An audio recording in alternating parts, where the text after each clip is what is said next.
girls, women, and guts, a lot of guts. Sabi mo sa akin noon, madali ang manalo, ngunit sadyang mahirap magpatakbo ng gobyerno. Kung titingnan natin ang umiiral at kaisipan at kalakaran ay tradisyonal. Kailangan maipakita kung paano ito gagawin. Kailangan nating mapatunayan ito sa mismong paraan at galing nating Pilipino. Kaya't sabay nating itinaguyod ang malinis na pamamahala. Walang tongpats, walang lagay dito, walang lagay doon, walang pakiusap dito, walang pakiusap doon, walang pangingikil. Pinutunayan din natin. Makinig ho kayo mga governor, mayors at mga kapulisan natin. Pinatunayan din ho natin na kung ayaw ng mayor ng weteng, walang weteng. Kailangan lang bigyan ng alternatibong pagkakakitaan ang mga kubrador at matinong suporta ng ating kapulisan. Di ho ba, Governor? Jesse, sabay din natin isinulong ang mga makabagong paraan sa lokal na pamamahala. Sa Naga, patuloy ang pakinabang na ibibigay ng inyong on-site development sa mga mahihirap, yung urban poor. Buhay na buhay din ang iyong Naga City People's Council na nagbigay anyo sa inyong citizen charter, one of its kind in the Philippines. Ang inyong Naga Emergency Rescue, early education and development para sa mga bata, productivity improvement ng iyong mga empleyado, at ang inyong Metro Naga Development Council, na hindi lang ang Naga, kundi ang karatig na 13 na munisipyo. Parang yung opal mo, Mayor. Hindi pala, opal. Sa Yususin naman po, ay pinagsikapan namin bigyan ng hugis at isinulong ang P-Zone. Kasi doon sa amin ay nagbabakbakang NPA at military.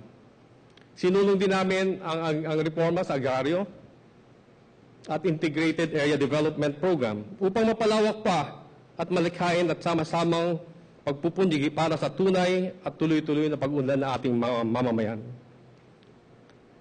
Maraming salamat, Jess, at naging mas magaan, masaya, at totoong nakakapagpalagay ng kalooban ang paglilingkod sa bayan dahil may kasabay akong kadiwa, kapuso, kaibigan, kapamilya, at kuya.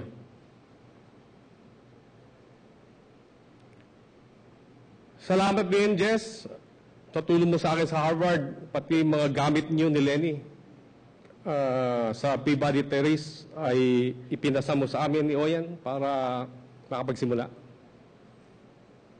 Dahil din sa Jess, kaya nandito ako ngayon sa Galimpook. Sa pangungulit ninyo ni Ma'am Neni Guevara, ni Emma Porio, at si Yusek Ostier, napauo ako dito sa Galimpook para mapataguyod ang mga magagaling, mahuhusay, at makabagong programa ng mga pamahalaang lokal.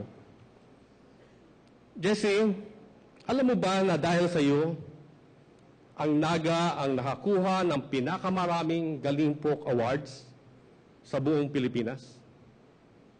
14 po ito lahat na awards ng Galimpook. 7 outstanding, 3 trailblazing, at 4 na special citations. May gagaling pa ba dyan? Kaya simula yun, Jess, ilulunsad namin ng Galimpook sa pangunguna ng aming chairperson, si Nieves Confesor, ang Jess Robredo Governance Award ang pinakamataas na Galimpok Award sa kasalukuyan. So palakpakan ho natin ito. Lenny, sa darating din taon, sisimulan din namin ang Galimpok, ang Jesse Robredo Lecture Series sa pakikipag-ugnayan ng UP and SIPAG. Palakpakan natin din po ng lecture series. Jesse, isa kang tunay na inspirasyon hindi lang sa aming mga Bicolano, kundi sa buong sambayan ng Pilipino. Hindi ka namin makakalimutan. Ipagpapatuloy namin ang adhikain mo at ng Galimpok, ang magagaling at matinong pamamahala sa gobyerno. Isusulong namin ang pamamahalang nagtataguyod ng malikhaing paraan or creative innovation, nakasama ang mamamayan, people's participation, tungo sa tunay na pagbabago towards change at tuloy-tuloy na pagunlad or sustainable development. Jesse, hindi pa tapos ang laban. Uragon at mabuhay ka, Jesse. So, palakpakan natin lahat si Jesse. Mabuhay po kayo.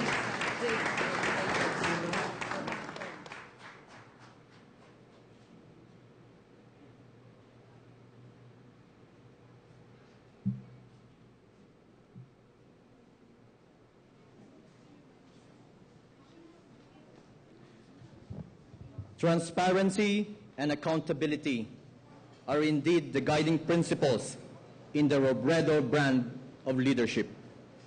To further describe how Secretary Robredo gave a human face to such noble ideals, let us give the floor to the Executive Director of the Transparency and Accountability Network, Mr. Vincent Lazatin.